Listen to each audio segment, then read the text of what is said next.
Okay, welcome to Review Day where we're talking about inference. And we want to keep in mind what inference is about. We do inference, we want to infer something from our sample and be able to generalize it out to a population.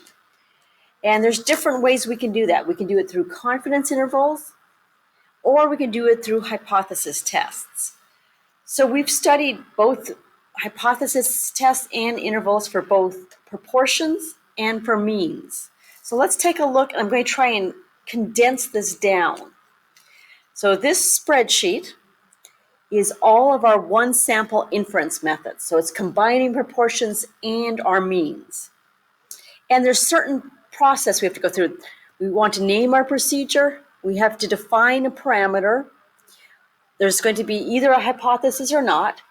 We'll have to check for randomization, what our distribution is like, and independence. So typically we're checking randomization first, independence, and then the distribution is the order we check, what formula we use, and then finally what kind of conclusion can we draw. So let's take a look, and what we're going to try and do is, starting at the top, connect everything to the bottom. And I'm using different colored pens so that it's a little bit clearer. So we started, when we were studying this, with one proportion z intervals. So because it's proportion, we use p. And then for our hypothesis, if it's an interval that we're doing, there is no hypothesis. So we come down through here. We always want to have a random sample or allocation. For distribution, if we are dealing with proportions, which is what we are, we have to check. And the way we check to see if we can use a normal distribution is that n times p hat, so our sample, is greater than 10, and n times 1 minus p hat has to be greater than 10. That tells us it's a large enough, and we can go ahead with our normal properties, normal distribution. To infer that it's independent, to get independence, we have to be able to infer reasonably that the population is 10 times bigger than our sample.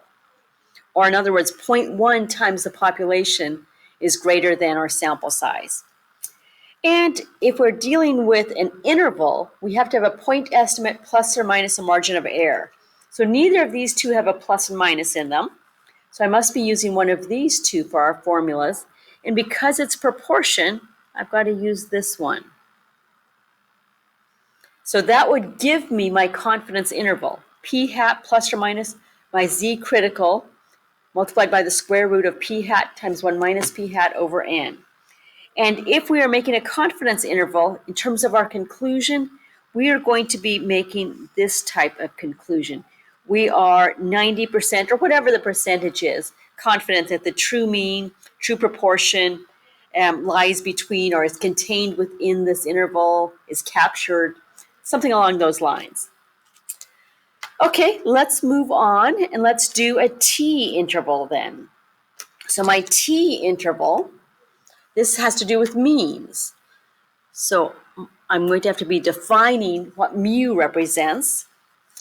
And if I'm making an interval, again, there is no hypothesis. We need a random sample. And to decide if I can use my normal distribution, there's 3 ways I can say that I can use normal. I am told the population is normal. The graph or dot plot shows that it is normal, or the sample is big enough, bigger than 30, and the central limit theorem allows me to say normal. Typically, this is the most desirable, but we typically don't know if the population is normal. Second most common is that the sample is going to be large enough that we can use the central limit theorem. And if we don't have that, then a graph such as a dot plot would allow us to establish normality. So one of these 3 ways is created, and then we've got to talk about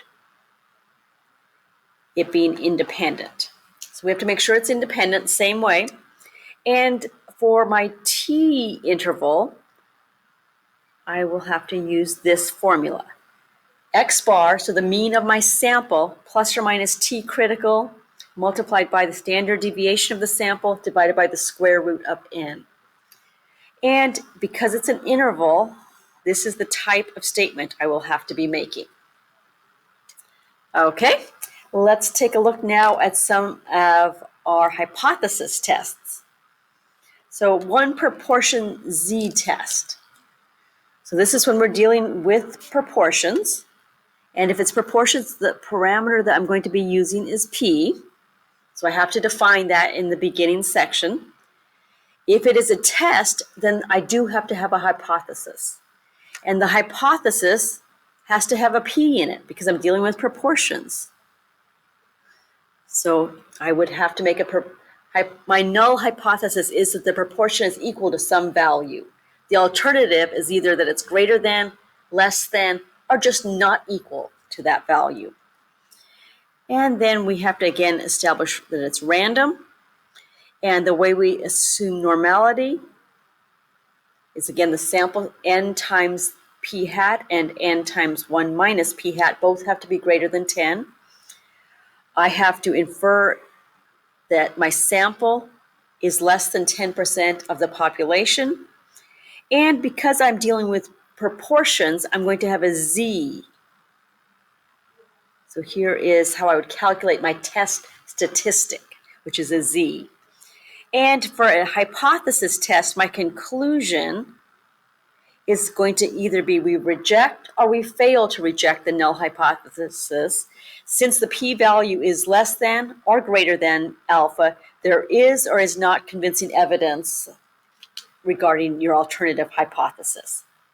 And our final inference method for just one sample is the t-test.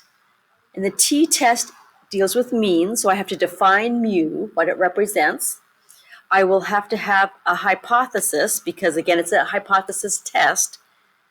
The hypothesis test is going to be that mu equals some value. The alternative hypothesis is going to be that it's less than, greater than, or simply not equal to this. In the second part, I'm going to have to define if it's random. I'm also going to have to show normality. And again, I can show normality by being told that the population is normal, by the sample being greater than or equal to 30, or doing a dot plot. So again, this is desirable, second choice, and third option. And for each one of, well, regardless of which way we said it's normal, I have to then talk about independence. And independence, again, is that the sample is less than 10% of the population.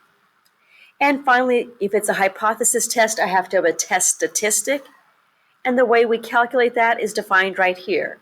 X bar, so that's from the sample, minus mu, that's our hypothesis value, divided by the standard error of my sample, divided by the square root of the sample size. And again, because it's a hypothesis test, I have to make some conclusion about my hypothesis. And that is how we do one sample inference. I have two more charts for you. One of them is two sample inference. So very similar to this. I want you to try it on your own. And then the last one that I have for you is regarding chi-squared. So here was what the two sample one will look like. Oops, sorry, that's the chi-squared one. Here's what the two sample form looks like. And notice you get a lot of P1 minus P2s or X1 minus X2s. That's because you're dealing with two samples. There is one example on here where we don't have two of them. And that has to go with our match pair t-test. So that's where we have one set of data, but for each element, we have two readings and we're subtracting them. Okay, the chi-squared one. Again, I want you to give this a shot, and I'll have in tomorrow's Schoology, I'll have the answer keys for these. But for chi-squared, we've got our test of independence, test of homogeneity, goodness of fit, and then we also threw in our linear regression, whether we do an interval or a t-test. So it's a little different, but give it your best shot, and then you can check the answer key.